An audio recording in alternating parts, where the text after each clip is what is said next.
ที่เจริญเติบโตไปตามขวางหรือไปตามยาวมนุษย์เป็นสัตว์ตวโลกชนิดหนึ่งว่ากันว่าถือกำเนิดและวิวัฒนาการมาแบบเดียวกันกับสัตว์โลกชนิดอื่นซึ่งเดิมก็เติบโตไปตามขวางหรือไปตามยาวแนวราบกับแผ่นดินเรียกสัตว์โลกชนิดนี้ว่าดิรัจฉานดิรัจฉานซึ่งแปลว่าผู้ไปขวางแพงมาเป็นเดรัจฉานผู้เติบโตไปทางขวางแต่มนุษย์วิวัฒนาการเร็วกว่ามีพัฒนาการทางด้านจิตใจและพฤติกรรมที่สูงกว่ารูปร่างก็โตไปทางสูงจึงเรียกสัตวโลกชนิดนั้นได้ต่างจะออกไปจากเดิมว่ามนุษย์หรือมนุษยะแปลว่าผู้มีใจสูงมานะบวกอุจจะเป็นมนุษยะ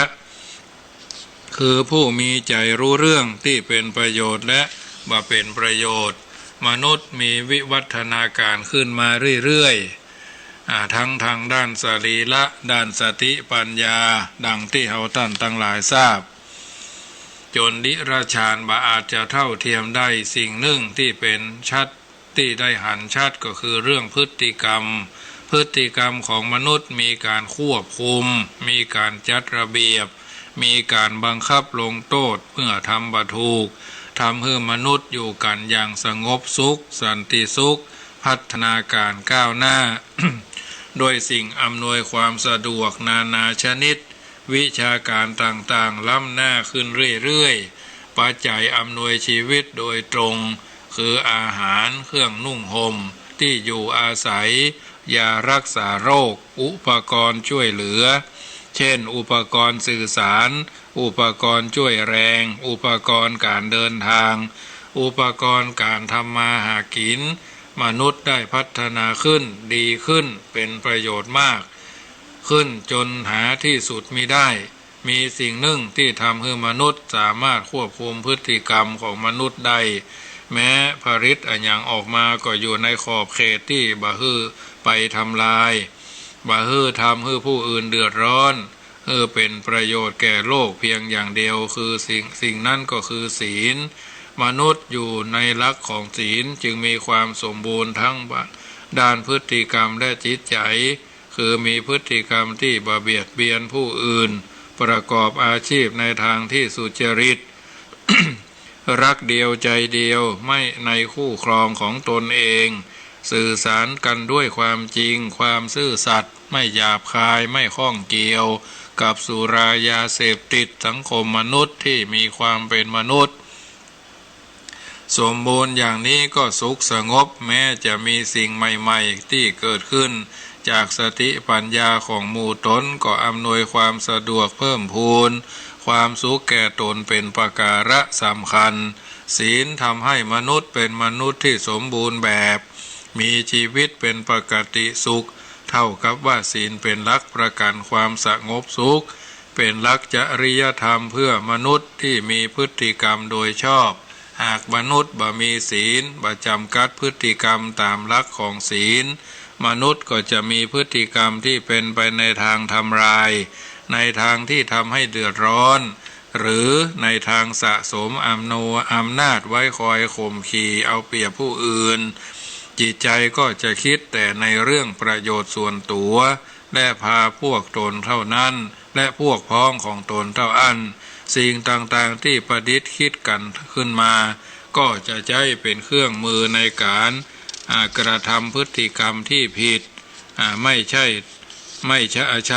ไปในทางเบียดเบียนคนอื่นทำให้คนอื่นสิ่งอื่นเดือดร้อนหรือทำให้ตัวเองเดือดร้อนโดยบ่ฮู้ตัวพฤติกรรมและจิตใจของมนุษย์เช่นนั้นก็บ่ต่างอันยังกับเดรัจฉานซึ่งเป็นสัตวโลกทั่วไปมนุษย์เช่นนั้นเวลาไปทำผิด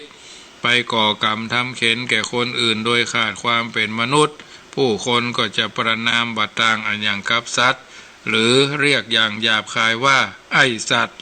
พ่องอีสัตว์พ่องเป็นการที่ บ่งบอกแสดงว่าเป็นมนุษย์เฉพาะร่างกายเท่าอันส่วนจิตใจพฤติกรรม หาเป็นมนุษย์ไม่ดังนั้นจึงกล่าวโดยภาพรวมได้ว่าศีลเป็นตราประทับความเป็นมนุษย์คือทำให้มนุษย์เป็นมนุษย์สมบูรณ์และเป็นมนุษย์ตัดสินว่าผู้ใดเป็นมนุษย์ทั้งทางร่างกายจิตใจและพฤติกรรมคนเฮาย่อมงามได้ก็เพราะศีลคนเฮาที่เกิดมาบ่อาจจะเลือกเพศพันธุ์บ่อาจจะกำหนดกฎเกณฑ์รูปร่างสูงต่ำดำเตี้ยหรือเป็นโกงเป็นลายอย่างใดก็แล้วแต่และบ่อาจจะเลือกผิวสีจะดำจะขาวจะโกงจะลายจะมนจะไหมก็แล้วแต่ล้วนแต่เกิดมาเป็นไปตามเผ่าพันธุ์สูงต่ำดำขาวเพศพันธุ์แตกต่างกันไปหากเกิดมางามก็มีเสน่ห์เป็นที่นิยมชมชอบของคนทั่วไปหากมีรูปร่างขี้ริ้วขี้เรก็ขาดเสน่ห์ผู้คนบ่นิยม บ่ชื่นชมนักสัตว์เดรัจฉานตัวปูงามญาติโยมสัตว์เดรัจฉานตัวปูงามม้าป้อพันงามจ้างเป็นจ้างพังเนาะไม่ใช่เป็นจ้างพายเนาะม้าก็เป็นม้าอัสดรม้าสินทบเนี่ยม้าสีหมอกเนี่ยม้าซึกเนี่ยในพนว่านะไก่ปูเกลาปากอยก็เนี่ยไก่ก็ไก่งามไม่ใช่ว่าไก่งามพ่อขนนะไก่พม่าไก่บ้านท่านบ้านนี้ตีกันจนกันนี่สุมาเตอร์หมาก็มางามเนาะป้อพันพาพันนั่นพันนี่นะก็ถือว่าที่เขาท่านทั้งหลายหันนะสัตว์เดรัจฉานตัวผู้สวยงามนะและสัตว์ประเสริฐนี่ตัวเมียตัวแม่งามนะเพราะฉะนั้นสัตว์เดรัจฉานก็คือมนุษย์อันนี้แหละประกวดนางงามจักรวาลนางงามฤดูหนาวนางงามหั่นนางงามนี่ว่ากันไปประเดี๋ยวนี้งดหมดญาติโยมเพราะฉะนั้นสิ่งต่างๆก็ถือว่าเป็นไปตามนั้นแต่ทั้งนี้ทั้งนั้นโบราณบัณฑิตผู้รู้มีพระพุทธเจ้าเป็นต้นเพิ่นว่าคนเฮาเกิดมาไม่ได้เลือกพันธุ์เลือกเพศ ท่านเปรียบเหมือนดอกไม้ที่เกิดแตกต่างกัน ถ้าจะดอกสวยสีงามย่อมต้องตาต้องใจผู้พบเห็นดอกงามย่อมมีหนามคมกุหลาบงามมีหนามคมสุภาพสตรีสวยงามสวยสดย่อมมีวาจาที่แหลมคมนะสวกบ้านเถอะเนาะสวกแล้วก็ฟังดูจะดุดันพ่องเนาะถ้าดอกไม้ไม่สวยไม่งามผู้พบเห็นก็เมินหน้าหากมีกลิ่นเหม็นด้วยก็ยิ่งซ้ำร้ายย่อมไร้ค่าแน่แท้แต่ดอกไม้ที่สวยนั้นก็มีคุณค่า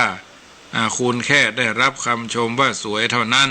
ไม่มีคุณอะไรอีกแต่ว่าดอกไม้ที่บ่สวยหากมีกลิ่นหอมก็ย่อมได้รับคำชมพ่องเหมือนกัน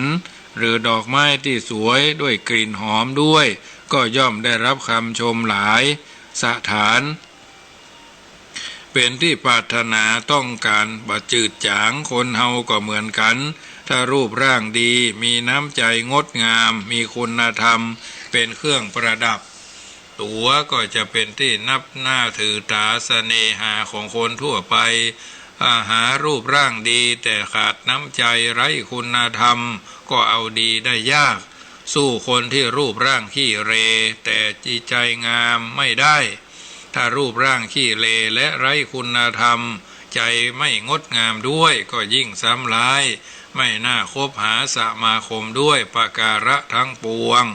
คุณธรรมจึงเป็นเครื่องวัดความเป็นคนมีเสน่ห์น่านับถืออย่างแท้จริงรูปร่างจะเป็นมาอย่างไรก็แก้ไขได้ยากแต่แม้จะแก้ไขได้บ้างก็พอเป็นไปได้เท่านั้นส่วนจิตใจและความประพฤตินั้นแม้จะเป็นไปตามพื้นเดิมอยู่แต่ก็สามารถเปลี่ยนแปลง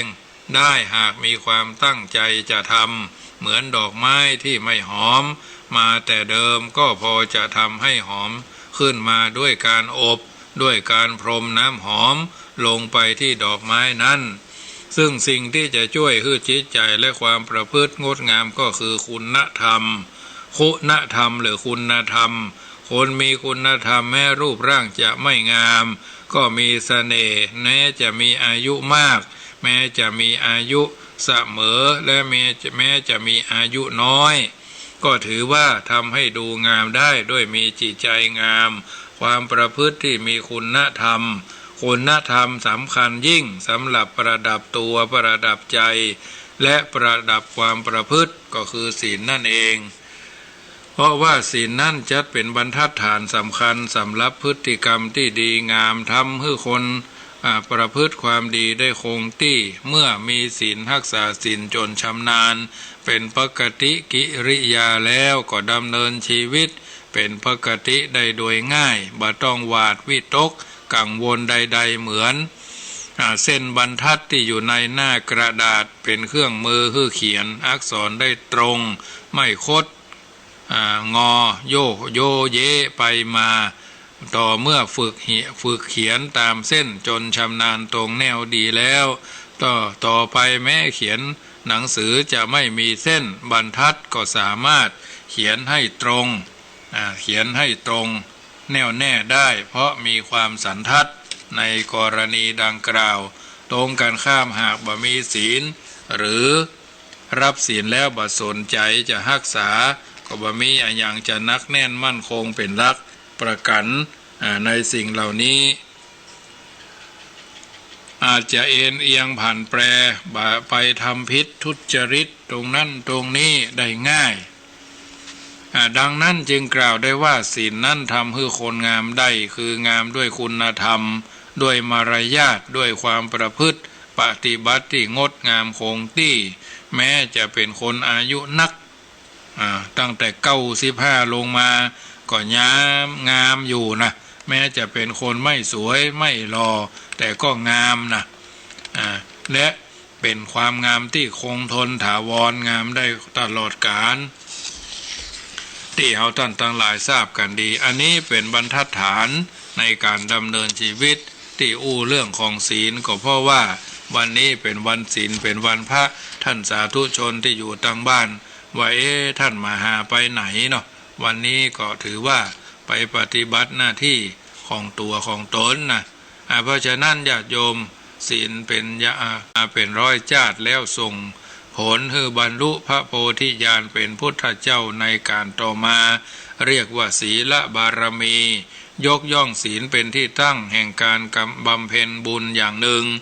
ใน3ทางที่ทำให้ผู้บำเพ็ญได้อานิสงส์สูงสุดในหลายประการเรียกว่าศีลไมย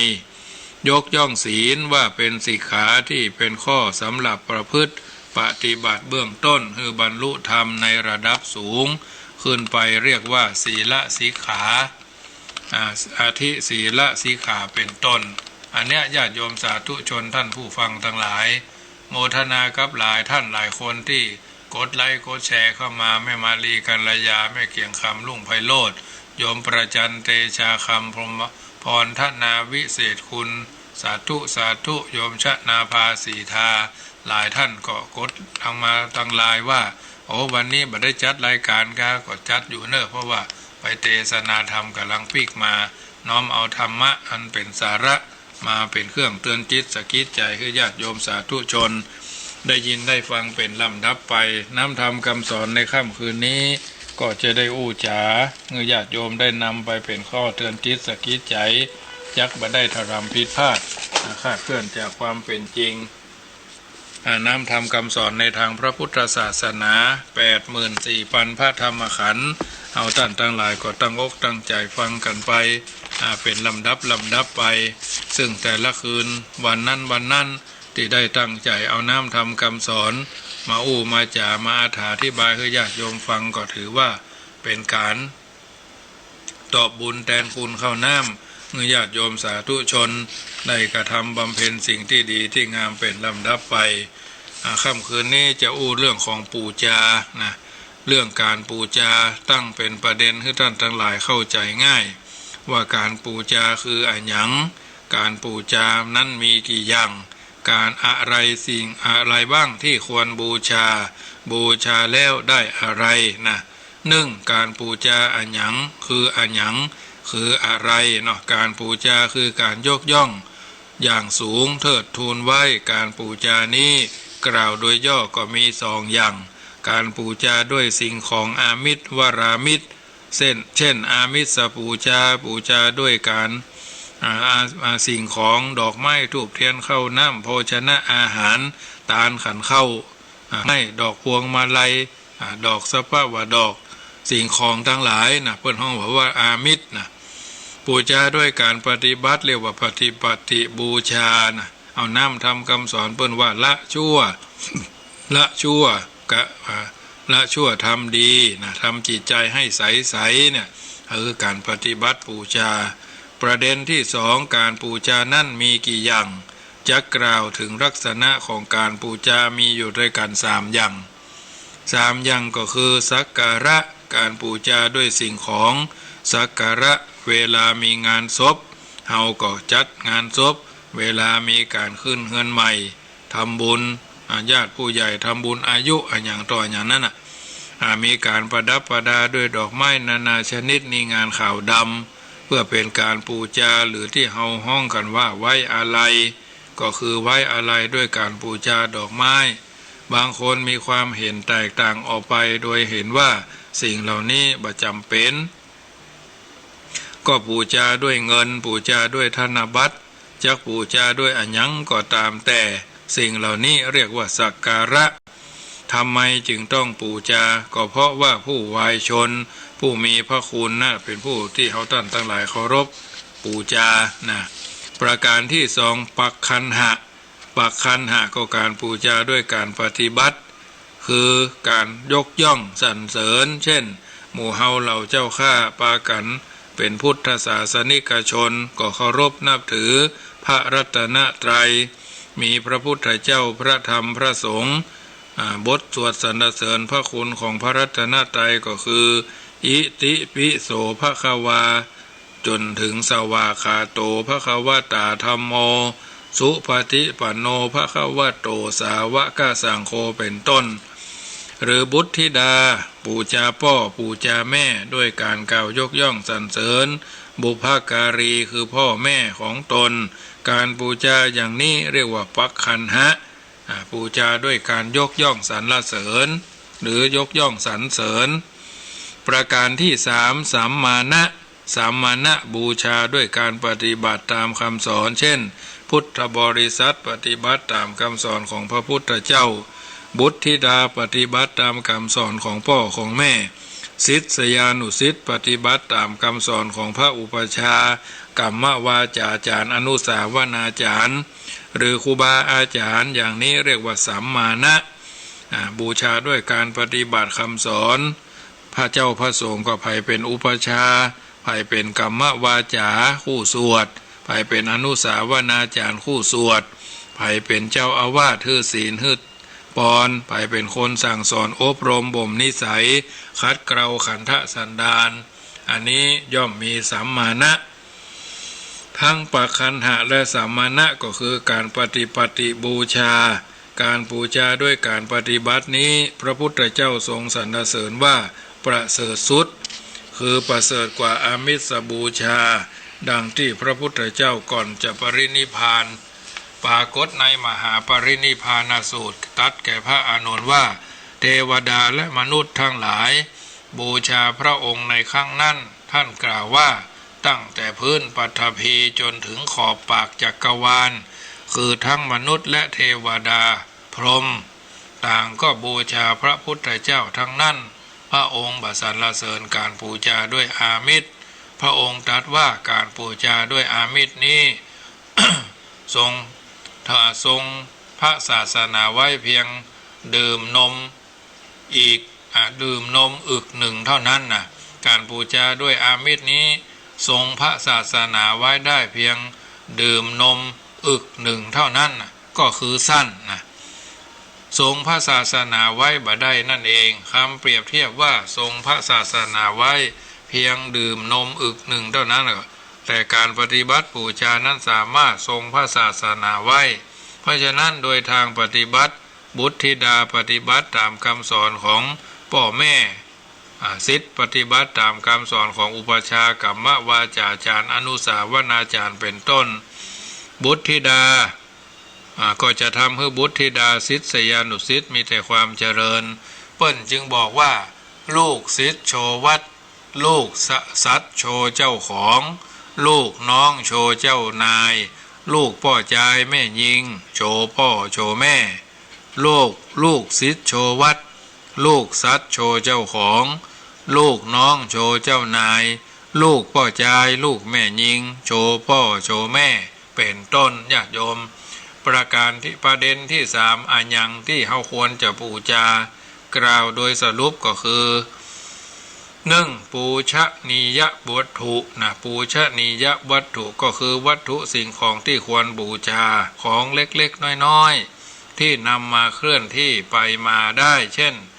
เราแขวนพระหลวงพ่อนั่นหลวงพ่อนี้พระเจ้าพระลอดขังพระลอดขังพระเรื่องพระลือของเมืองละปูนพระหลวงพ่อวัดนั้นวัดนี้อันนี้ก็ถือว่าเป็นพระพุทธปูชนียวัตถุถือว่าเป็นวัตถุที่ควรบูชาปูชนียสถานได้แก่วัดวาอารามพระเจดีย์พระพุทธรูปเช่นหลวงพ่อวัดพระสิงห์หลวงเมืองเชียงใหม่หลวงพ่อพระเจ้าทันใจรวยลุ่งโลดของวัดยังกำหลวงพ่อพระมหาอุปคุตหลวงพ่อทันใจวัดดอยคำเนี่ยเดี๋ยวเอาไปไหว้กันหลวงพ่อพุทธสีหิงวัดพระสิงห์หลวงเมืองเชียงใหม่เนี่ยเป็นต้นเอาก็ไปกันไปกราบไปไหว้ไปสักการะบูชาหลวงพ่อพระอัฏฐารถ18 ศอกที่วัดเจดีย์หลวงนี่เหล่านี้จะเป็นปูชนียสถานที่บูชาปูชนียบุคคลปูชนียบุคคลกับบุคคลที่ควรบูชาบางท่านรู้แล้วก็ขอคือคนที่เปิ้นบ่ฮู้เอานำไปทำความเข้าใจผู้ทรงไว้ซึ่งคุณธรรม3ประการคือบุคคลที่ควรบูชาต้องประกอบด้วยชาติวุฒโธผู้เจริญโดยชาติพระเจ้าอยู่หัวพระบรมวงศานุวงศ์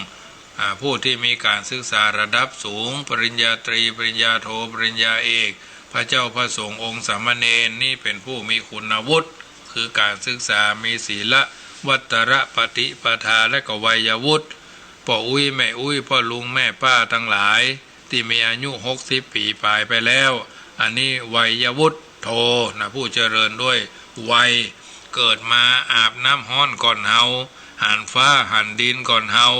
กินเปรี้ยวเค็มหวานพัดมันก่อนเฮาเนาะอันนี้ปูชนียบุคคลชาติวุฒิโทคือคนเจริญมาโดยชาติพระเจ้าอยู่หัวพระบรมวงศานุวงศ์เนี่ยคุณวุฒิก็คือผู้มีคุณธรรมพระสงฆ์สืบต่ออายุพระพุทธศาสนา ดังที่เฮาท่านทั้งหลายทราบวัยวุฒิก็คือผู้สูงอายุนักแก่เฒ่าแล้วอันนี้ก็ถือว่าเฮาท่านทั้งหลายทราบกันดีน้องเบี้ยวว่าจะได้กำลังมาฟังประเดี๋ยวครับอาจารย์จัดก็ไปกี่โมงแล้วเนี่ยวันนี้เข้าขวายหน่อยเข้า20:30น.ปกติเข้าทุ่มไปเทศทำงานข่าวดำอย่าทุกวันไอ้เปิ้ลบอกไปงานอื่นอย่างเช่นงานในหมู่บ้านนี่มันไหนสถานในบ้านตายตอนนี้วัวควายอยู่ดีเนาะอยู่กินมีใจอยู่เนาะอยู่ดีมีสุขให้ไปเอวว่าขันนะแต่ว่ามันมีคนปลาไปมาไหนเดี๋ยวมันถึงได้มาเนาะได้ปะเดี๋ยวได้ไปงง3ตัว5ตัวอย่างเงี้ยจะได้ฟองเองเท่าละตัวบอกครูวันอภิวัตก่ออย่างเงี้ยพอหมอกกับพระครูวัดวังสิงห์คำแล้วกันว่าครูวัดวังสิงห์คำก็ยังไม่ได้สักการะนะครับอันนั้นเปิ้นสมบูรณ์พูนสุขกว่าเปิ้นอยู่ห้องแอร์ผิวเนียนกว่านี่อยู่พัดลมเนาะอยู่พัดลมอยู่แดดเสียงไม้อาจารย์ดังก้อยไปหน่อยเนาะดังก้อยอาจารย์หลังจัดดังมังนี่ไม้อาจารย์เขาออกห่างตอนนี้ผมไม่ได้ฟังครับเพราะว่าผมรีวิดีโอกับอาจารย์ เพื่อกำลังใจให้อาจารย์เนอะ โมทนาน้องเบลเนอ ขอบพระคุณครับผม เจริญพรปูชนียวัดปูชนียบุคคลวัยวุฒิเนาะก็คือคนอายุพ่ออุ้ยแม่อุ้ยพ่อลุงแม่ป้าเนาะคนเฒ่าคนแก่ผู้สูงวัยสวทั้งหลายเนาะ600 700 800 1,000เนี่ยอันนี้สวผู้สูงวัยไม่ใช่สมาชิกไม่ใช่สมาชิกวุฒิสภานะประเพณีพิธีกรรมวัฒนธรรมเขาก็ต้องกราบต้องไหว้เนาะอันนี้ถือว่าเป็นผู้มีควรแก่การไหว้บูชาประเด็นที่สี่ก็คือประเด็นสุดท้ายบูชาแล้วได้อะไรนะบูชาแล้วได้อะไรเอาบูชาพระสงฆ์ทำบุญใส่บาตรฟังเทศน์ฟังธรรมทอดกฐินผ้าป่าร่วมทำบุญกองทุนนิธิไฟฟ้าน้ำประปาวัดนั้นวัดนี้องค์ก่อนนั่นองค์ก่อนนี้ซื้อลงใส่ศพมอบเป็นมูลนิธิพอเต็กตึงอันอย่างต่ออันอย่างเนี่ยถวายสังฆทานข้าวสารอาหารแห้งยิ่งช่วงนี้แต่ละวัดแต่ละวาก็ต้องการสายทานศรัทธาจากญาติโยมโดยเฉพาะที่เปิ่นมีพระเนนหลายที่เปิ่นพระเนนบ่หลายอย่างใจเชียงใหม่ก็หลายวัดเนาะวัดที่เปิ่นมีพระเจ้าประสงค์เฮียนหนังสือเกิน10 ตนขึ้นไปนี่ก็ควรจะช่วยกันเท่าที่เราจะช่วยกันได้เพราะบัดนี้เราก็ต้องใช้รักษารานิยธรรม6เข้าไปตั้งกายประกอบด้วยเมตตาวาจาประกอบด้วยเมตตาช่วยบอกต่อๆกันเธอเท่าแก่เจ๊อาเฮียอากงอย่างเนอะปากันไปตาเนอะเอาข้าวสารอาหารแห้งไปตานวัดท่านวัดนี้เปิดมีพระเจ้าประสงค์อย่างวัดดอนจันนี่ก็ได้ยินข่าวว่าก็ขาดแคลนเหมือนกันเนอะเรื่องกับข้าวสารอาหารแห้งนี่นะอันนี้มันบัดเสียหายญาติโยมถ้ากับข้าวกับป่ามันกินเฉพาะมื้อเอาไปเจ้าก็ข้าวต้มเอาไปกลางวันก็ข้าวสวยเนาะข้าวนึ่งแล้วเมื่อแรงนี่บางทีพระข้ามพระเจ้าประสงค์เพิ่นไม่ได้ฉันละอ่อนชาวบ้านแต่โรงเรียนดอนจันวัดดอนจันที่หลวงพ่อท่านเจ้าคุณประชานาถนะเพิ่นประชานาถมุนีเนาะเพิ่นได้เป็นตัวโผในการเลี้ยงดูเราอ่อนเยาวชนที่มาห้ำมาเฮียน400-500เนาะก็ถือว่าเป็นพระที่เสียสละแท้ๆเนี่ยวัดดอนจันทร์อย่างวัดละปูนก็มีหลายวัดพระพุทธบาทห้วยต้มเนาะวัดพระเจ้าตนหลวงนี่วัดพระพุทธบาทตากผ้านะในพระเจ้าพระสงฆ์เกิน50นะบ้านบุนี้นะเพิ่นมีพระเนนหลายเนี่ยธรรมาภาพนี่ก็ระดับ7-8 รูปเนาะระดับ10 ป่ายเนี่ยโดยมากก็ประมาณนี้เพราะมี2 สำนักอันนั่นเป็นสำนักสงฆ์หลวงพ่อโชคใหญ่ก็สังกัดของเฮาเนี่ยมีพระเจ้าประสงค์3 รูปของเฮานี่ก็มี5รวมกันแล้วเป็น8 รูปก็ได้ช่วยกันเป็นนาบุญญาเขตก็จุนเจือกันเวลาเปิดมาทานขันเข้าก็แบ่งเฉลี่ยกันโยมปี่เชียงใหม่เพื่อก็ถวายพระใจมาไปกับน้ำกับไฟแล้วก็รวบรวมพระใจถวายพระถวายเนนไปตามนั้นซื้อชิ้นดิบผ้าดิบอะไรอย่างไว้โยมแม่ทำร้ายแม่เนาะมามีโยมแม่ที่อยู่ตังหนองหอยเนาะโยมแม่วันธนีโยมแม่วันธนียะถนนเนาะหนองหอยร่วมทำบุญกันเทศการน้ำกับไฟกับอาหารสัตว์ 1,500 บาทอันนี้ก็ได้รับไว้เป็นที่เรียบร้อยเพราะฉะนั้นญาติโยมสาธุชนท่านผู้ฟังทั้งหลายประเด็นที่4ก็คือปูจาแล้วได้อะหยังปูจาพระสงฆ์ใส่บุญทำบุญตักบาตรอธิษฐานตั้งความปรารถนาขอให้มีโชคมีลาภทุกวันที่1และวันที่16ของเดือนกาอันนี้ก็แล้วแต่ดุลพินิจวิจารณญาณตามที่จะตั้งคิดปรารถนาการประเด็นที่4ก็คือปูจาแล้วจะได้อยู่4ประเด็นโดยกัน4ประการโดยกันป้องกันทำให้ชีวิตก้าวหน้านำพาไปสู่สวรรค์ป้องกันภัยพิบัติกำจัดสภะกิเลสเมื่อเราปูจาแล้วนะ1ทำให้ชีวิตก้าวหน้ากล่าวในขั้นต่ำคนที่เคารพพ่อเคารพแม่เคารพครูบาอาจารย์ชีวิตจะก้านกุงรุ่งเรืองบดาพ่อดีแม่นินทาพ่อนินทาแม่นินทาครูบาอาจารย์ถากถางผู้มีพระคุณคนที่บ่เคารพพ่อบ่เคารพแม่บ่มีทางความเจริญได้ ถึงไปได้ก็ไปได้บาไก่เนาะอาทิกันรยานังมัดเชกันรยานังอาจจะดีเบื้องต้นเสียตรงกลางไม่สำเร็จในบ้านปลายนะเพราะฉะนั้นบัจเจริญดังภาษิตที่ว่าลูกอกตัญญูไม่ลูกอกตัญญูไม่เกิดคนที่ไม่เชื่อฟังบิดามารดาไม่ให้ความเคารพบิดามารดาไม่เจริญนะตัวอย่างในทางพระพุทธศาสนายกตัวอย่างพระสารีบุตรพระสารีบุตรนี้ก่อนบวชท่านเป็นปริภาชกได้ฟังธรรมะจากพระอัสสชิแล้วได้ดวงตาหันธรรมได้เป็นพระอริยบุคคลครั้งแรกคือพระโสดาบันท่านเคารพพระอัสสชิมากกล่าวว่าเวลาจะจำวัดเวลาจะนอนนั่นท่านก็ต้องนึกถึงพระอัสสชินั้นอยู่ทางไหนถ้าอยู่ทิศเหนือก็ต้องหันหัวไปทางทิศเหนือถ้าอยู่ทิศใต้ก็หันศีรษะไปทางทิศใต้อย่าบ่าหันเท้าไปทางทิศนั้นเป็นอันขาดส่วนความกตัญญูกตเวทีท่านมีต่อพ่อแม่นั้นท่านกล่าวว่ามารดาของพระสารีบุตรนั้นเป็นมิจฉาทิฐิบ่เชื่อเรื่องบุญเรื่องกุศลบ่เคยทำบุญเชื่อว่าการทำบุญนั้นบ่ได้บุญเหมือนกับที่เขาว่าทำบุญไหว้พระทำบุญนั้นไหว้ทำบุญนั้นไหว้เจ้าจะดีกว่าลักษณะเป็นแบบนั้นพระสารีบุตรนั่นก็พยายามชักชวนแม่แต่แม่ท่านบ่ฟังเทศก็บ่ฟังมันมิหนำซ้ำพระสารีบุตรชวนพี่น้องบวชกันหมดส่วนแม่ พระสารีบุตรนั้นบ่พอใจอย่างมากก่อนที่จะสิ้นชีวิตพระสารีบุตรทราบด้วยญาณวิถีก็จุงไปโปรดแม่จนได้ดวงตาหันธรรมด้วยความกตัญญูกตเวทีห่วงแม่ตลอดเวลาแล้วพระสารีบุตรนั้นท่านก็ก้าวหน้าอย่างใดพระพุทธศาสนานี้ 2,562 ปีผ่านไปแล้ว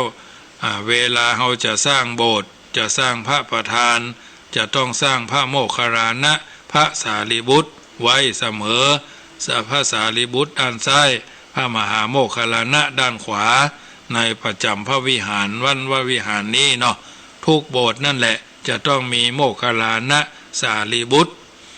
และก้าวหน้าจนได้เป็นอัครสาวกเบื้องขวาเรียกว่าเลขาส่วนตัวเบื้องขวาทีเดียวที่ก้าวหน้าได้อย่างนี้อันนี้คือการปูจาทุกชนิด1ทำให้ชีวิตก้าวหน้า2ทำให้เดินทางไปสู่สวรรค์ทางไปสวรรค์ปรากฏมากมายกล่าวสั้นๆก็มีเรื่องเล่าว่านางโกษาตกีถือดอกบัวตูมไปบูชาพระบรมสารีริกธาตุ ของพระปัจเจกพุทธเจ้าเดินไปยังตันถึงก็ถูกงัวแม่ลูกน้อยขวิดตายแล้วเดินทางแล้วไปเกิดในสวรรค์ประการที่3ป้องกันภัยพิบัติคนที่ประพฤติธรรมอยู่เสมอท่านกล่าวว่าเทวดาคุ้มครองรักษาตัวอย่างง่ายๆเช่นสมัยสงครามโลกครั้งที่2เขาเล่ากันว่า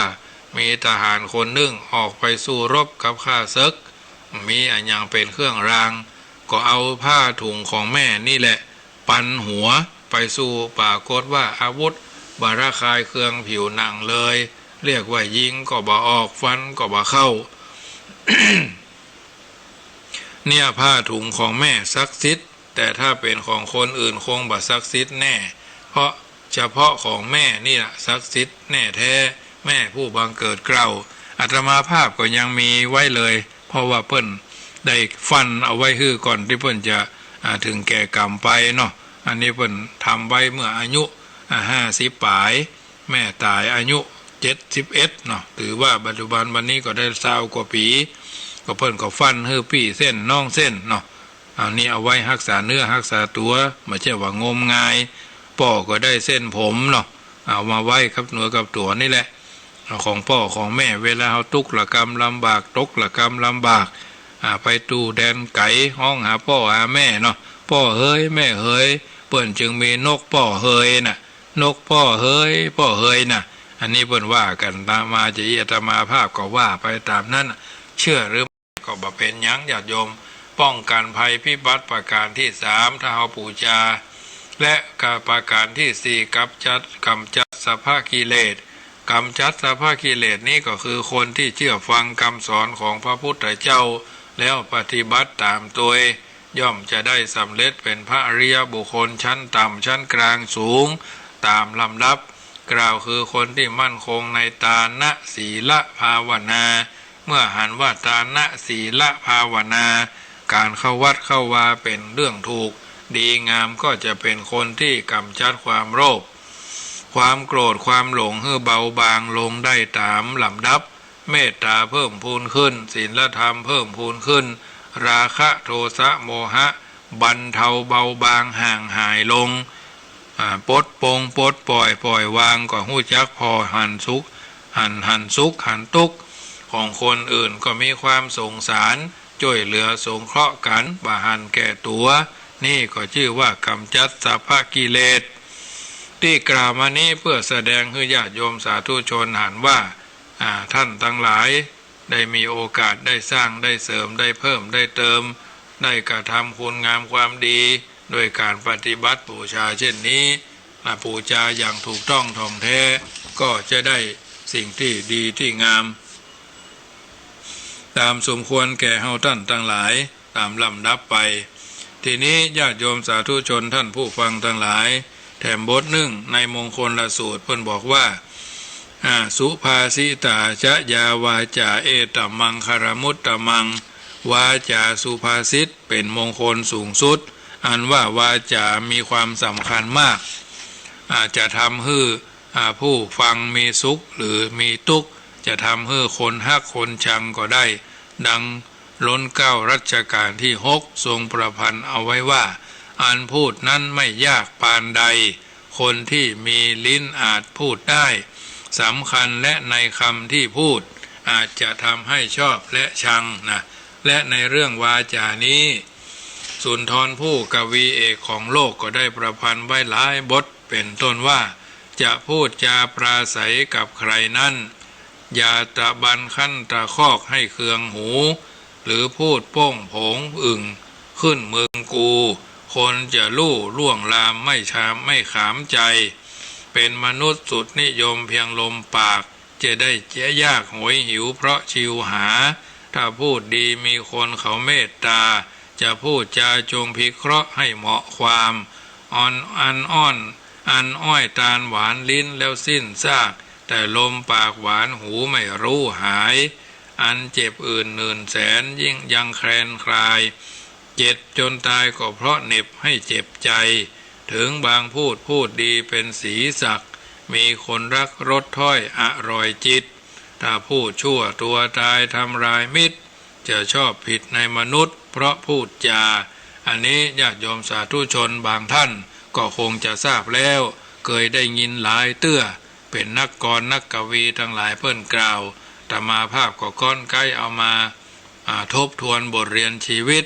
ทบทวนสมองฝึกสมองให้ญาติโยมที่อยู่ทางบ้านนำไปคิดพิจารณาเนอะโมทนาครับทุกคนทุกท่านที่อยู่ทางบ้านฟังอยู่เนอะโยมแม่มุกดาตาลป่า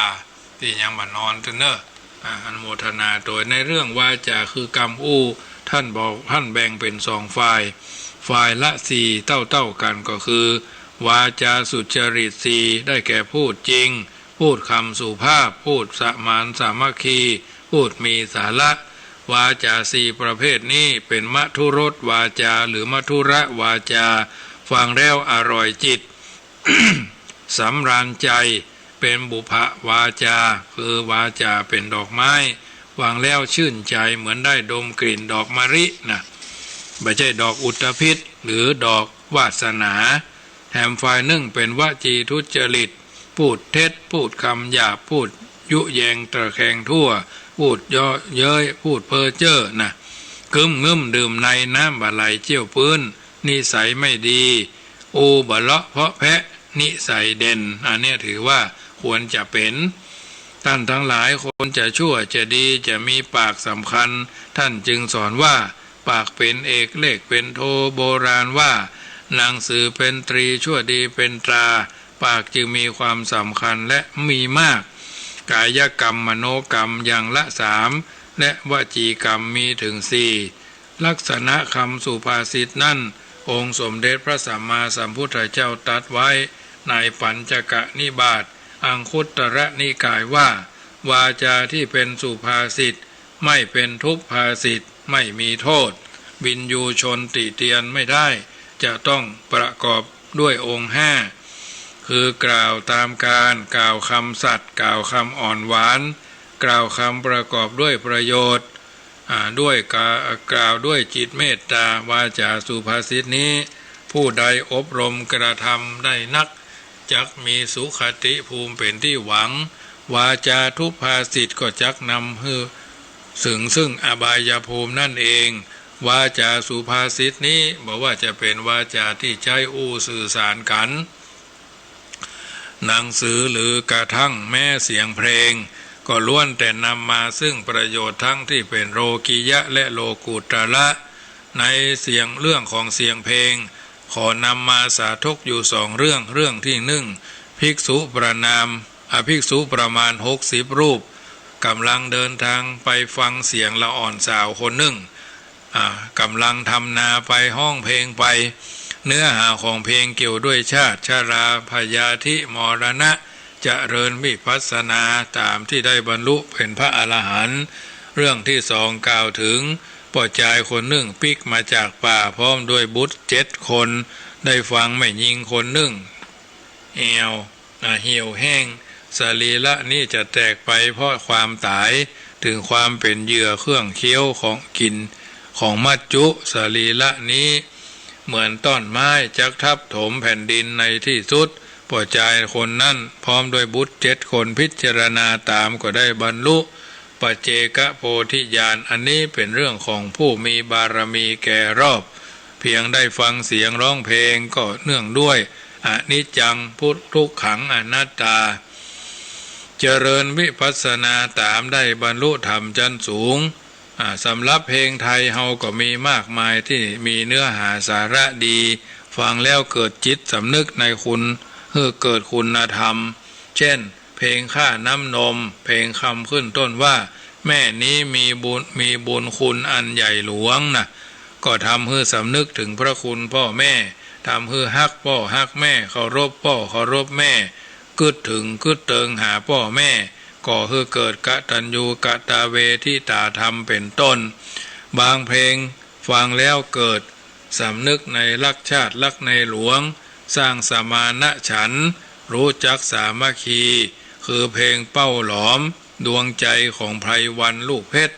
มีเนื้อหาบางตอนดีมากเช่นคำว่าผืนแผ่นดินนี้มีชื่อว่าไทยทุกหยดน้ำใจ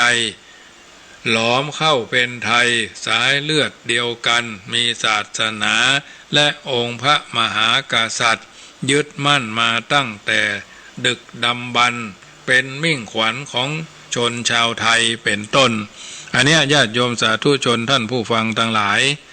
และต่อเนื่องพระเจ้าอยู่หัวของชาติไทยเฮาเหมือนดังร่มเงาคุ้มเกล้าพวกเราให้ชื่นช่ำใจทรงแผ่เมตตาไปถึงไพร่ฟ้าทั้งเหนือและใต้ดังพ่อแม่คอยห่วงใยลูกรักอยู่ในอ้อมกอดเบ้าหลอมดวงใจของคนไทยทั้งชาติคือองค์พระบาทสมเด็จพระเจ้าอยู่หัวเหมือนเรามีพ่อแม่เดียวกันร่วมครอบครัว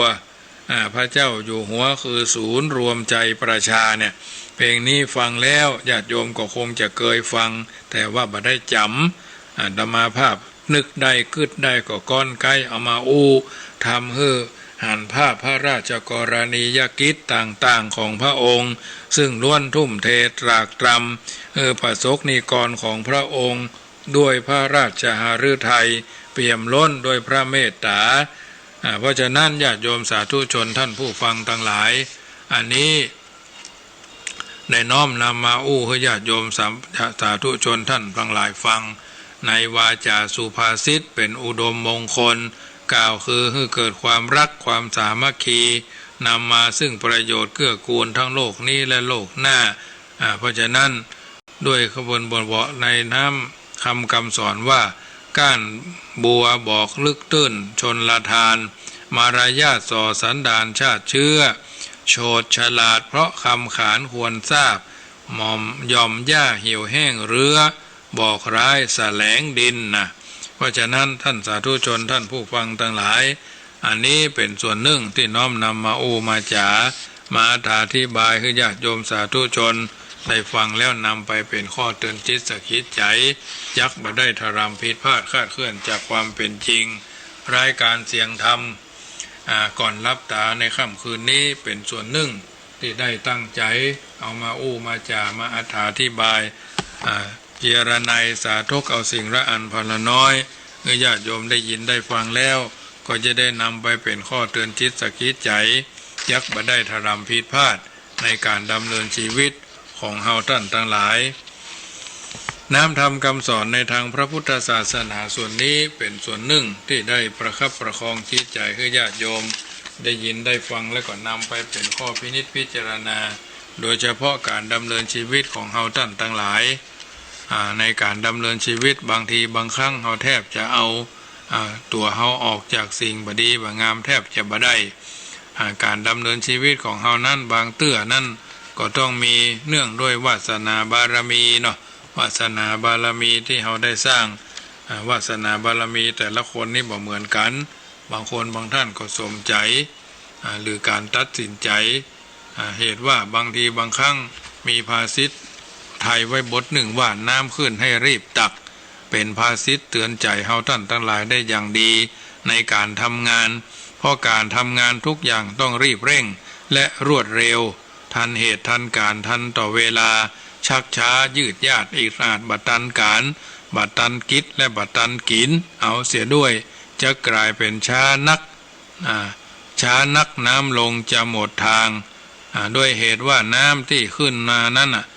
ตักกินตักใจได้นั่นก็เพราะเพียงชั่วครู่ชั่วยามเท่าอันอย่างดีก็เพียงข้ามวันข้ามคืนไปบ่เมินเท่าใดนักจึงถ้าจะต้องการน้ำไว้กินไว้ใช้โดยบ่ต้องไปบอกไผบ่ตักไกลๆก็คือรีบตักเอาไว้คือมันขึ้นมาถึงกระไดบ้านคืนช้าไปทันบัดตันน้ำลงก็ต้องเสียแรงเสียเวลารอน้ำขึ้นใหม่ซึ่งบ่เหมือนบ่แน่นักว่าน้ำจะขึ้นมาฮือตักแต่เมื่อใดคนที่เสียโอกาสบ่รีบตักน้ำเสียทีแรกไปรอตักน้ำขึ้นงวดใหม่ได้รับความผิดหวังรอเก้อมานักต่อนักแล้วเรื่องนี้มีอยู่ที่การตัดสินใจเป็นประการสำคัญคนเฮาทุกคนย่อมจะมีโอกาสดีมีช่องทางดีหรือมีข้อเสนอที่ดีมาให้เลือกด้วยกันทั้งนั้นแต่ว่าเมื่อบ่มีการตัดสินใจที่ดีมัวแต่ลังเลเก้ๆกังกัวหั่นกัวนี่รอน่นรอคนนั่นรอคนนี้สุมาเถอะถ่ายใส่น้ำก็กลัวจระเข้ถ่ายใส่บกก็กลัวเสือเลยตกลงใจบ่ได้ตัดสินใจบ่ถูกโอกาสช่องทางหรือข้อเสนอแนะที่มีนั่นก็เลยผ่านไปอย่างน่าเสียดายเพราะโอกาสเป็นต้นดังกล่าวนั้นแม้จะเป็นโอกาสดีแต่มิได้รอการตัดสินใจของทุกคนเมื่อคนเฮาบ่รีบฉวยโอกาสเอาไว้ตอนที่มันผ่านมามันก็จะผ่านไปตามธรรมดาของมันเหมือนเฮาไปรอรับกระเป๋าที่ท่าอากาศยานเนาะเดินทางมาทีจีนั่นทีจีนี่น่ะไปรอรับกระเป๋ามันก็มาตัง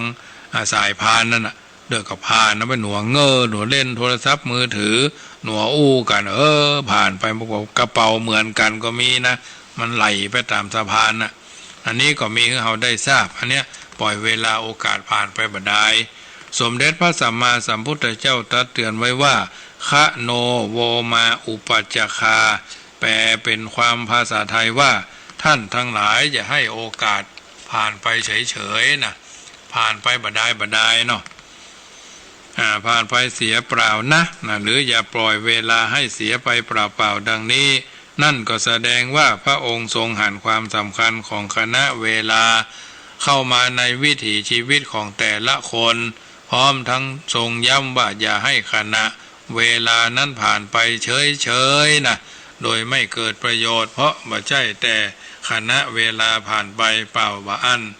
ประโยชน์ที่พึงจะได้พึงจะถึงชีวิตและอายุกาลเวลาของคนเฮานั้นมันผ่านไปได้การตัดสินใจเมื่อมีโอกาสมีช่องทางจะทำอย่างใดโดยรวดเร็วถูกต้องและแม่นยำนั่นเป็นประโยชน์มากคนที่ได้รับความสำเร็จในชีวิตส่วนมากมักจะเริ่มต้นด้วยการตัดสินใจที่ดีคาดอนาคตไว้แม่นยำแล้วตัดสินใจดำเนินการทันทีโดยบ่ได้ลังเลเพราะทุกเสี้ยววินาทีนั้นเป็นความได้ความเสียเป็นความตายได้เหมือนกันหากตัดสินใจช้าอยู่ปล่อยให้เสี้ยววินาทีสำคัญผ่านไปก็อาจพลาดจากประโยชน์ใหญ่ได้พระสิทธัตถกุมารผู้เพียบพร้อมด้วยสุขสมบัติเป็นอเนกประการได้เสวยสุขต่างปานประหนึ่งเทพพยดาผู้สูงศักดิ์บนสวงสวรรค์ยามเมื่อพระองค์ทรงดำริหาทางพ้นจากกองทุกข์เพื่อปลดเปลื้องแอกถึงสังสารวัฏของมวลมนุษยชาติได้ทรงคิดหาทางออกจากพระบรมมหาราชวังในทางที่เหมาะสมอยู่วันหนึ่งขณะที่ทรงสำราญพระอิริยาบถอยู่ภายพระอุทยานหลวงได้ทรงทราบข่าวว่าพระมเหสีพิมพามีพระประสูติที่การแล้วพระโอรสด้วยเป็นพระโอรสเสียด้วยข่าวนี้น่าจะทำให้พระองค์เสด็จโรดแล่นไปสู่วังหลวงเพื่อรับขวัญพระมเหสีและพระโอรสพระองค์ทรงกลับเปล่งอุทานมาทันทีว่าลาหูลังชาตังลาหูรังชาตังลาหูลังชาตังมีห่วงเสียแล้วนะมีห่วงเสียแล้วและก็มีห่วงเสียแล้วเลยตัดสินพระทัยเด็ดขาดในขณะนั้นว่าถ้าเฮาจะไปปะหน้าพระมเหสีและพระโอรสความฮักในฐานะพระบิดาจะผูกมัดจิตมัดใจคือเฮาดิ้นบรรลุแน่ความคิดที่เฮาจะมุ่งทำคือทางพ้นทุกข์คือคงจะบ่สำเร็จอย่ากระนั้นเลยเวลาต้องรีบไปเสียแต่เวลานี้และเดี๋ยวนี้โอกาสหน้าจะได้พบกับพระโอรสยังมีตัดสินพระทัยแล้วเสด็จออกจากวังหลวงในคืนนั้นทรงทิ้งสุขสมบัติทั้งปวงไว้ในเบื้องหลังบำเพ็ญรอเพียรอยู่6 ปีก็ได้พบทางพ้นทุกข์แท้จริงงานของพระองค์สำเร็จแล้ว และเจ้าโลกทั้งหลายก็ขนานนามพระองค์แต่บัดนั้นเป็นต้นมาว่าสมเด็จพระสัมมาสัมพุทธเจ้านะสมเด็จพระสัมมาสัมพุทธเจ้าก็นี้คือการตัดสินพระทัยเด็ดเดี่ยวและแน่นอนของพระบรมศาสดาเอกของโลกที่หมู่เฮาเหล่าเจ้าข้าได้กล่าวกันว่าสมเด็จพระสัมมาสัมพุทธเจ้า เป็นต้นอันนี้ถือว่าญาติโยมการตัดสินพระทัยของพระองค์ทันทีในขณะนั้นได้ฟังข่าวครั้งนั้นเป็นเสี้ยวนาทีเสี้ยวนาทีทองของพระองค์และของมวลมนุษยชาติแท้จริงหากพระองค์บัดตัดสินพระทัยตกลงพระหฤทัยออกผนวดบวชในวินาทีนั้น แต่กลับเสด็จเข้าวังหลวงพบหน้าพระมเหสีและพระโอรสเสียก่อนการตั้งหลายอาจจะกลับกลายเป็นอื่นจากที่เฮาหู้เฮาหันก็เป็นได้เพราะฉะนั้นหากฮักที่จะดีมีอนาคตอันแจ่มใสต้องการความเจริญก้าวหน้าในชีวิตแต่แล้วเครื่องมืออันที่สำคัญที่จะต้องสร้างขึ้นก่อนโดยมิต้องลงทุนเลยก็คือการตัดสินใจบนห้องว่าเวลาโอกาสไม่รอท่าบนห้องว่าคำพูดเวลาและลูกปืนเวลาออกจากแหล่งไปแล้วไม่สามารถเอาคืนมาได้และต้องตัดสินใจชนิดรวดเร็วนะและถูกต้องเด็ดขาดความผิดพลาดจึงบัดตวยมาแต่การตัดสินใจให้ได้ดังนั้นก็จำต้องฝึกฝนฝึกหัดทำบ่อยๆ โดยใจสติปัญญาและไหวพริบปฏิภาณเข้าช่วยรวมทั้งต้องมีประสบการณ์ดีพอสมควรเพราะการตัดสินนั้นถ้าบ่มีไหวพริบปฏิภาณมีประสบการณ์ เข้าช่วยแก้ไขแล้ว โอกาสที่จะตัดสินใจผิดพลาดบ่อยก็มีน้อยมากและการตัดสินใจที่ปราศจากสติปัญญา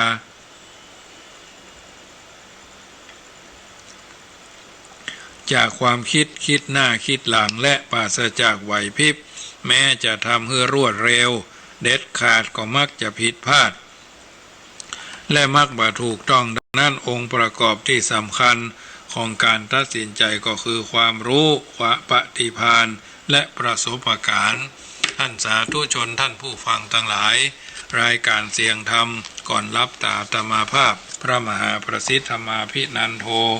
ได้สาธกยกเอาสาระอันเป็นอรรถธรรมคำสอนมามาจ่ามาถาที่บายให้ญาติโยมสาธุชนได้ยินได้ฟังเป็นลำดับมาตั้งแต่20:30ถึงขณะนี้ญาติโยมสาธุชนอยู่ทางบ้านเป็นจะได้พ่องได้ยินได้ฟังเรื่องปูจาเรื่องการกระทำคุณงามความดีปูจาแล้วได้อันยังปูจาแล้วมีหลักเกณฑ์หลักการอย่างใดได้ฟังแล้วก็โทรศัพท์เข้ามาเนอะที่เบอร์โทรศัพท์0861875325 มีแม่ยอด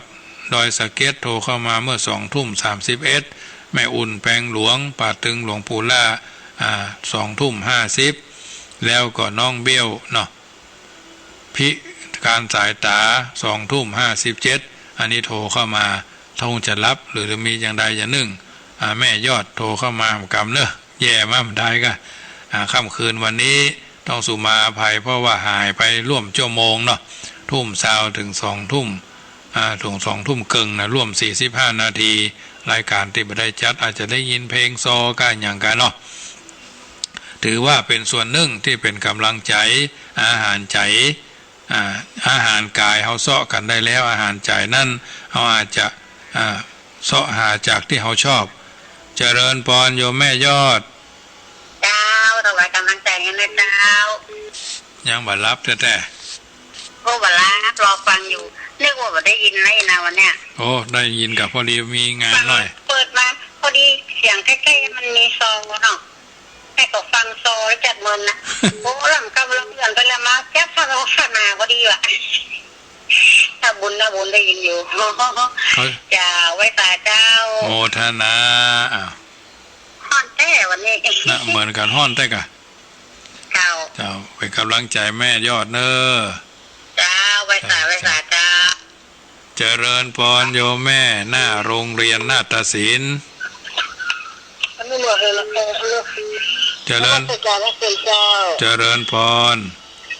โอ้โทติกเนี่ยขนาดแต่อันเข้าใจดีเนาะเจ้าพูดดีฟังเข้าใจเจ้ามีเป็นยังแล้วเจ้าก็มาเคยฟังสักเตือนเนาะเราไปขายครัวบางนี้โควิดอยู่บ้านเนี่ยไม่ได้ไปขายครัวที่ไหนเลยฟังมาได้ขายครัวก็สตางค์วิทย์เนาะ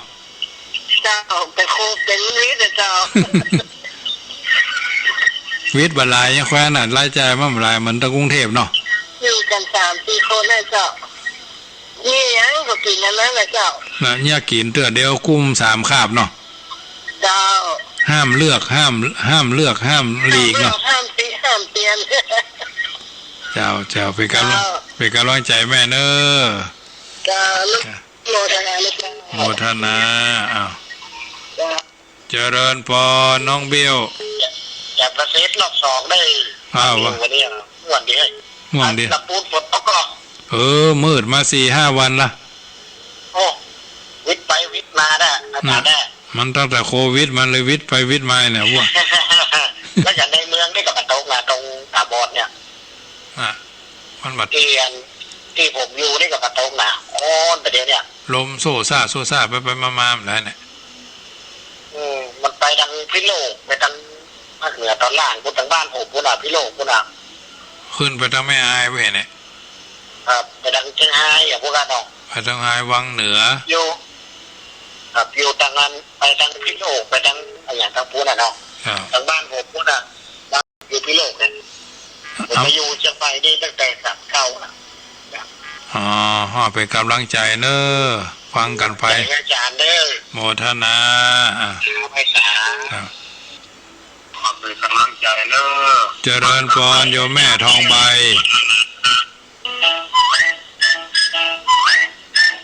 แม่ทองใบโอ้มาทุกครั้งก็ยังเจออยู่อันโทรเข้ามาใหม่เนอะแม่โยมแม่ทองใบโยมพี่บ้าน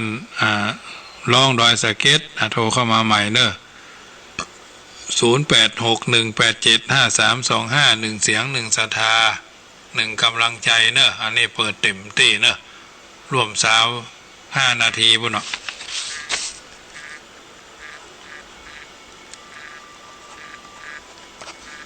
เจริญพร โอ้สาเจ้าท่าน จากไหนนี่ สามใบอยู่กอบ้านถึงแล้ว ฮะ บ้านถึงแล้วเจ้า เอาบ้านขุนลาวเนาะ เจ้า แม่ยังก็ ถึงไรเจ้า แม่วิไลเนาะ เจ้าเจ้าโอ้ไม่ฟังมาไหลคนละแกกำลังมาไหลเปาะนี่จ้ะ อ๋ออันนี้ออกมาเมือนแล้วเหรอ ฮะ 104นี่นะ เจ้า ทุกวันอะ ไปยืนวันนี้ วันอังคารนี่ยาวหน่อย4 ทุ่ม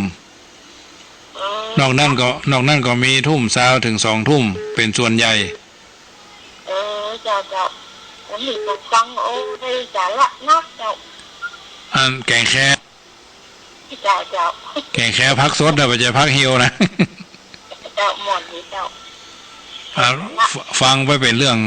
นะเอาอย่างเดียวก็ยังเข้ากินน้ำพริกแต่แดงกับพักดองนะก็มื่อใดก็อั้นนะมีอย่างอื่นแคบหมูพ่องปลาเค็มพ่องโอ้ล ห้อนดันจังหายอยู่ก็ห้อน ำนั่นน่ะแม่วิไลเนาะ เจ้า ก่อนมันแต่ก่อนเนี่ย91เนาะ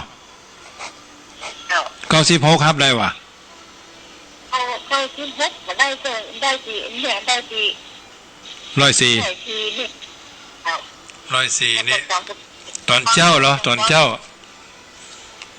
ไม่เจ้าฮับที่5ได้วะ เจ้าเราฟังอยู่เจ้า ไม่เจ้านี่อาตมามีวันจันทร์กับวันศุกร์ที่5 ถึง 6 โมงนะ จ้ะ ชั่วโมง 4 5 6 โมง วัน ลงไปตัวเลยจะบอกไปเดี๋ยวมึงเข้ากับไปท่านไปนี่อะไรหลับเลย ที่5 ถึง 6 โมงนี่มี2 วันวันอังคารนี่มีทุ่มเช้าถึง4 ทุ่มวันอังคารนะ เจ้าย าวหน่อย2 ชั่วโมงปลาย เจ้าเจ้า เป็นการวางใจแม่วิไลเนอร์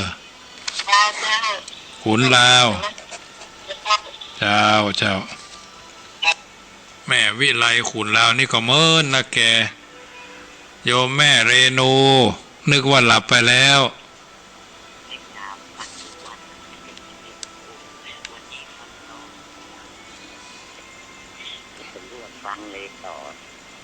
นึกว่า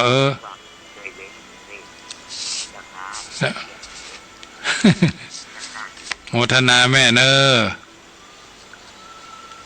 แม่เรนูก้อนแก้วแม่บัวพัด แต่เจ้าท่านฟังอยู่ ยังมารับจะได้ มันรับจะฟังซอวันนี้ฟังนอนฟังซอเจ็บแง่เจ็บหมดเนาะ ฟังซอในเทพนะคันโควิดนะกะมันมีหลายซอได้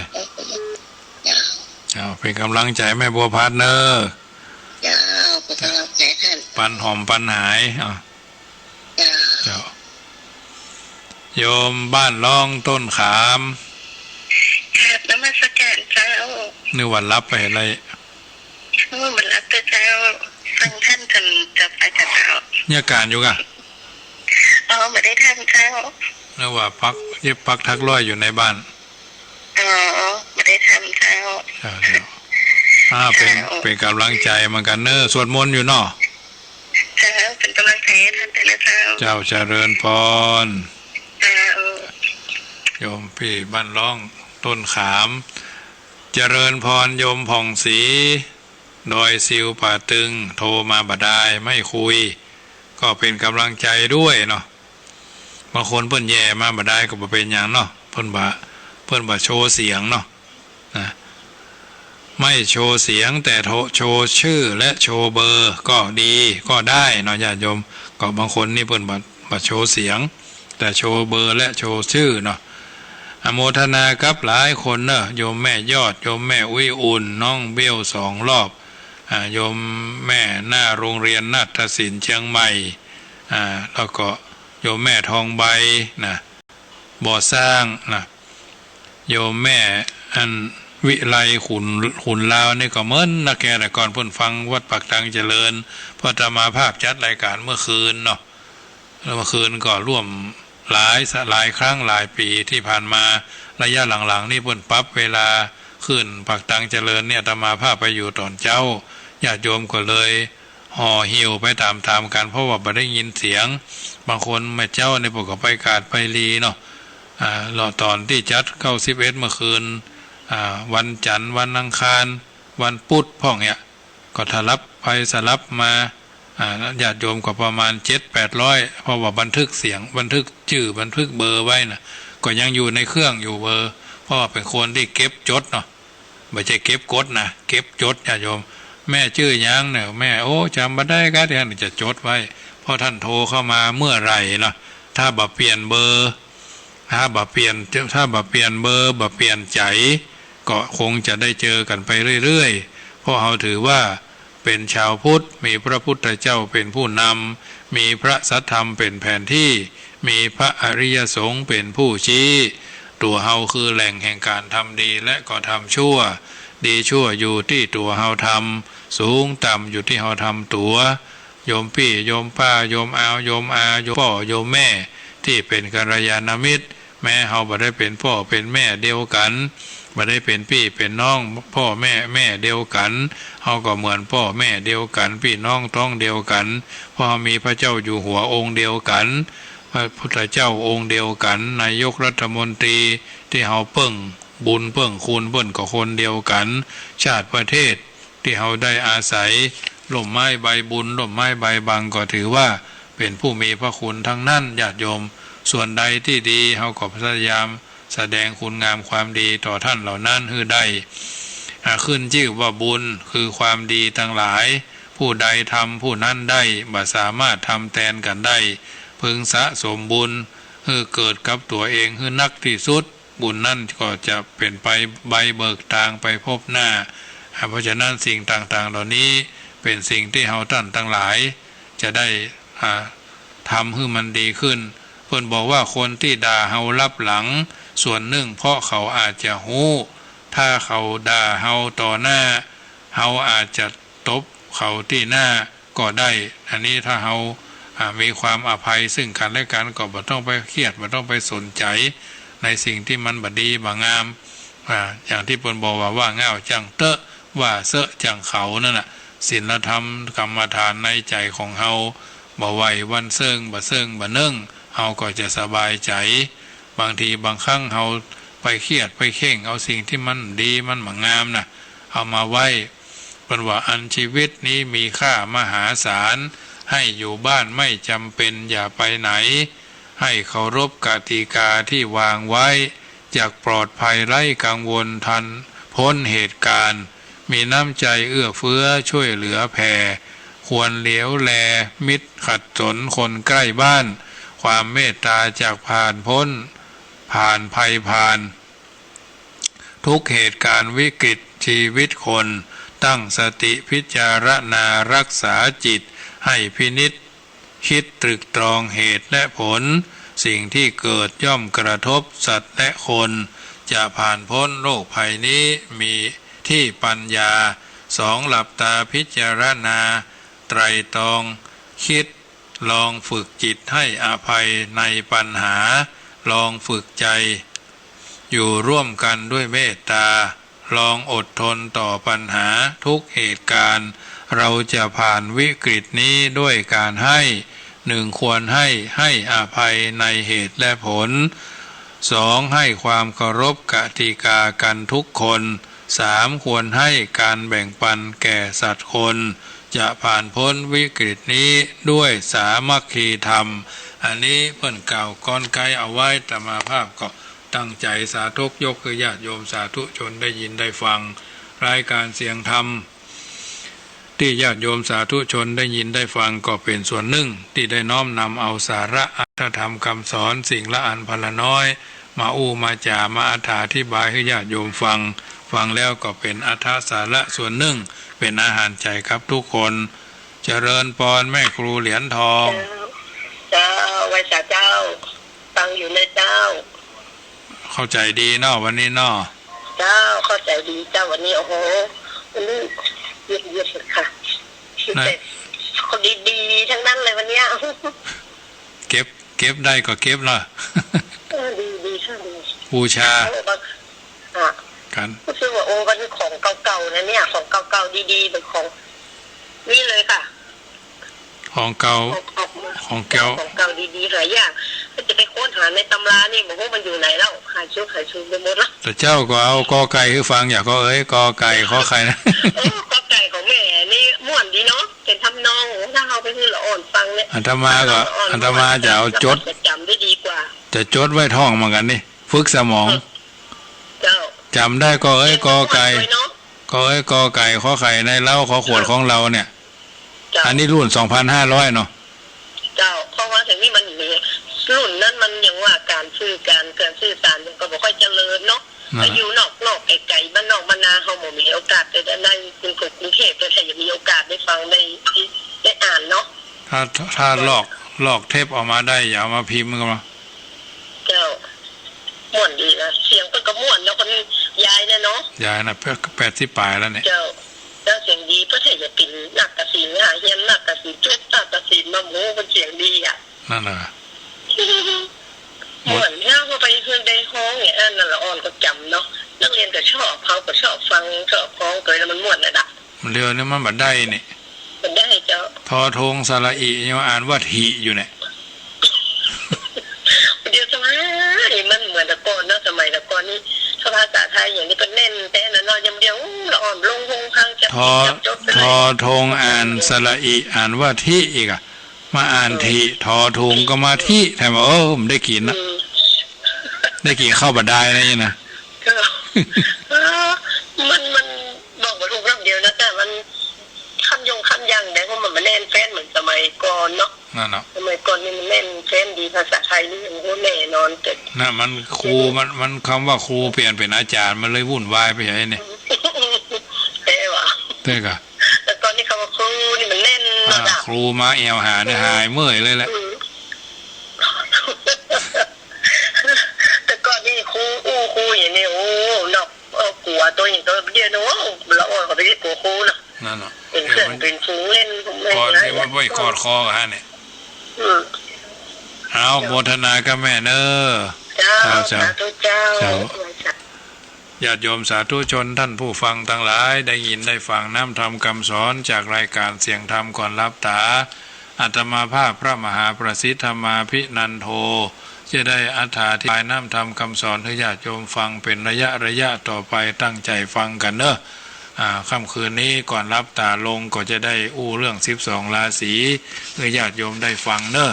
12ราศีของดีแต่เก้าคนแก่คนเฒ่าเพื่อนเล่าไข่จ๋าปีเกิดเท่านั้นสำคัญนักหนาเป็นธาตุใดจะไกกาว่าใกล้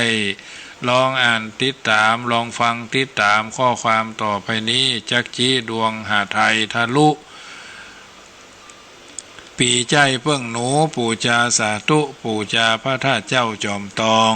สถานแห่งนี้บ่มีมนหมองอำเภอจอมตองเจียงใหม่แก้วกว้างปีเมาเพิ่งงัวบุญตัวได้สร้างจุธาตุลำปางใหญ่นักอำเภอเกาะคาได้จ่าจีจักนครเขตห้องเขราง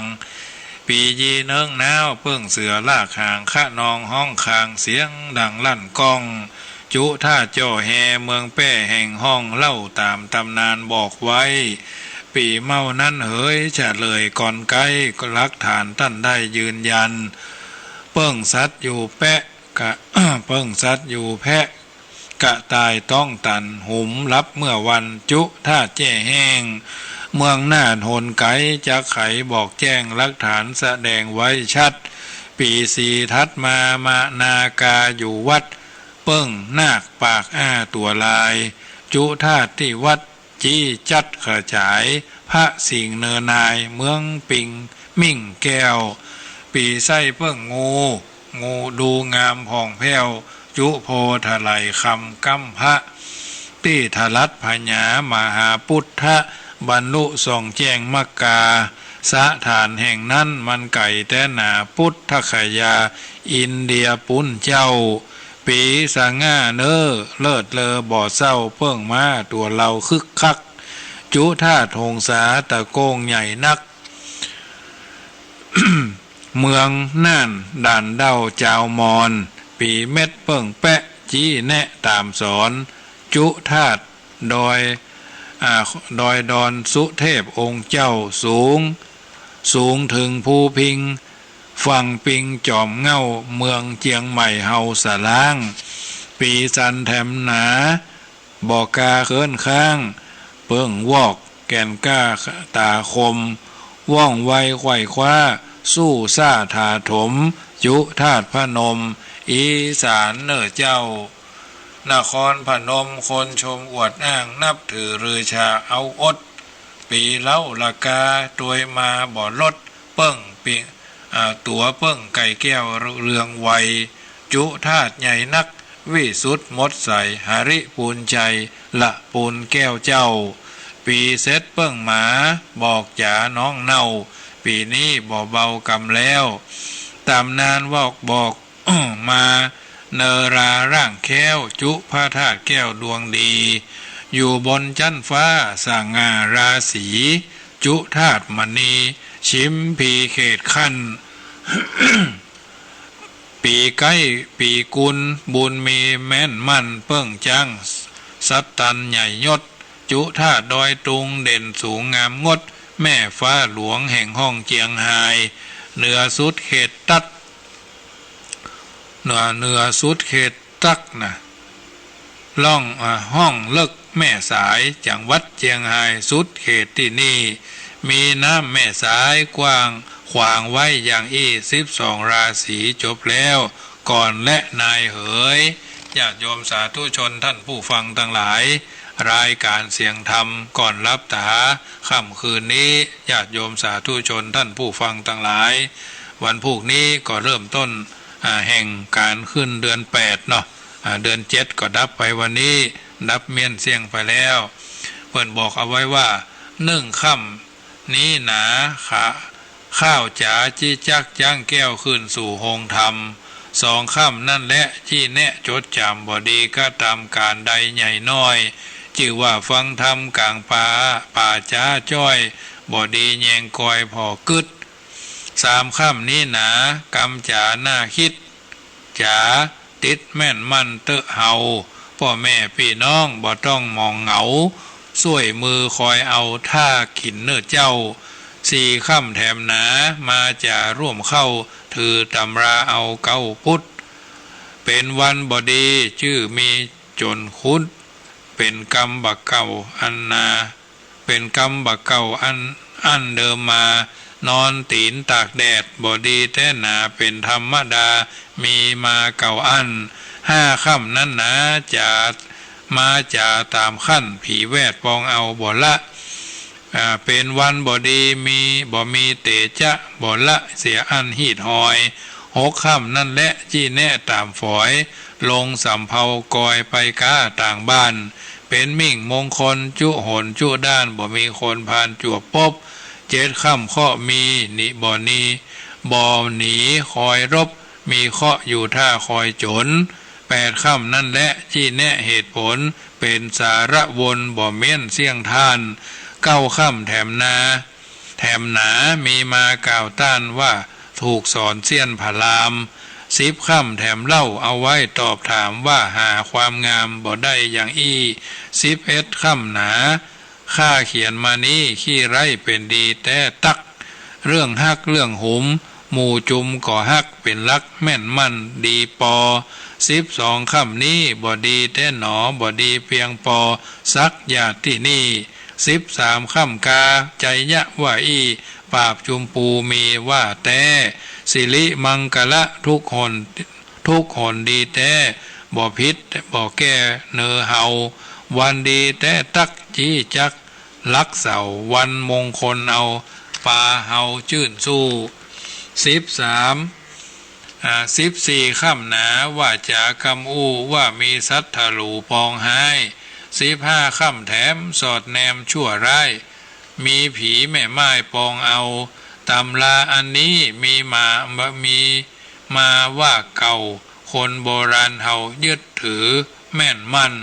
บ่เชื่อลองถามติดตามความขั้นบุคคลสำคัญผู้หู้ป้อน้อยป้อนานอาจารย์เปิ่นหู้บ่ใจเก่าอู้กำโวขอจบเสียเต่าอี้ก่อนเอวังญาติโยมสาธุชนท่านผู้ฟังทั้งหลายอันนี้เรื่องของแต่ละค่ำญาติโยมฟังแล้วเป็นสาระเป็นอรรถะท่านสามารถติดตามฟังที่ YouTube ในเรื่องในรายการเสียงธรรมก่อนรับตาได้เนอะเมื่อจบรายการไปแล้วค่ำคืนวันนี้อาตมาภาพพระมหาประสิทธิ์ธรรมาภินันโทได้รับเมตตาจากคลื่น 104.50 วิทยุเพื่อการศึกษาพระพุทธศาสนาและวัฒนธรรมเมตตาปรมีธรรมในท่านพระครูสมุวิสุวัตรวรกิโจมาถึงช่วงสุดท้ายจะรับจะนอนไหวพระนพธรรม